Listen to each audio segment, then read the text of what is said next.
جب ہم لوگ کہتے ہیں نا ڈھول نہ بجاؤ ماہ محرم پہ، تو ہمیں یزیدی ہونے کا لوگ تانا دیتے ہیں، اے یہ یزیدی لوگ ہیں یزیدی. ہم کہتے ہیں کیوں یزیدی ہو گئے ہم؟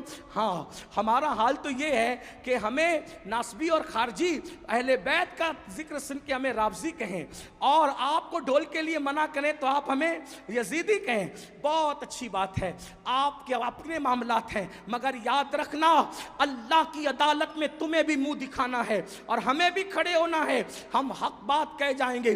کیوں ڈھول بجاتے ہو محرم میں؟ کیوں ڈھول پیٹتے ہو محرم میں؟ کیوں چڑھاوے چڑھاتے ہو بتوں کی طرح معاملات کر کے؟ تو آپ کہیں گے محبت ہے محبت. ہم نے کہا کیوں محبت ہے؟ جن کی شادیوں میں ڈھول نہیں بجے ان کی شہادتوں پہ ڈھول بجاتے ہو بے شرمو. آپ بتائیں مجھے کوئی ثابت کر سکتا ہے امام حسن کے نکاح پہ ڈھول بجا، امام حسین کے نکاح پہ ڈھول بجا؟ جن کی شادیوں میں ڈھول نہیں بجے ان کی شہادت پہ ڈھول بجانے کا جگر لاتے کہاں سے ہو؟ کہا نہیں نہیں یہ عشق اور محبت ہے. ہم نے کہا اگر یہی عشق و محبت ہے، اگر یہی تقاضۂ محبت ہے کہ علی اکبر کے جسم کے جس دن ٹکڑے ہوئے ہوں، جس دن اللہ اکبر امام حسین کے سر کو نیزے پہ اٹھایا گیا ہو، جس دن بیویوں کی چادریں چھینی گئی ہو، اگر اسی دن ڈھول بجانا تقاضۂ محبت ہے، اللہ کسی کو وہ دن نہ دکھائے جس دن تیرے بیٹے کا ایکسیڈنٹ ہو اور تیرے بیٹے کا جوان بیٹے کا جنازہ اٹھ رہا ہو، اس وقت تو ڈھول بجانا. پھر سمجھیں گے کہ تقاضۂ محبت کسے کہتے ہیں. تیرے جوان بیٹے کے لاشے پر تجھے ڈھول بجانے کی ہمت نہیں ہوتی اور ہم شبیہ پیغمبر کے جگر کے ٹکڑے کیے گئے، اس دن تم ڈھول بجا کر محبت کی علامت قرار دیتے ہو.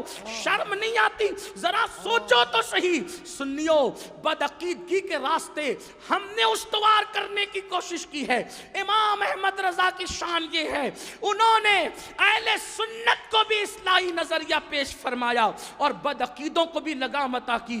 کم نصیبی یہ ہے ہم نے بدعقیدوں کے معاملے میں اعلیٰ حضرت کا موقف تو پیش کر دیا، لیکن اہل سنت کی اصلاح کے لیے انہوں نے جو باتیں پیش کی کہ ہم نے اس کی ہمت کی، اس لیے کہ ہم تو سوچتے ہیں فلاں صاحب ناراض ہو جائیں گے، فلاں صاحب. یاد رکھو قرآن کہتا ہے واللہ ورسولہ احق ان یرضوا، اللہ اور اس کے رسول زیادہ حقدار ہیں کہ ان کو راضی کیا جائے.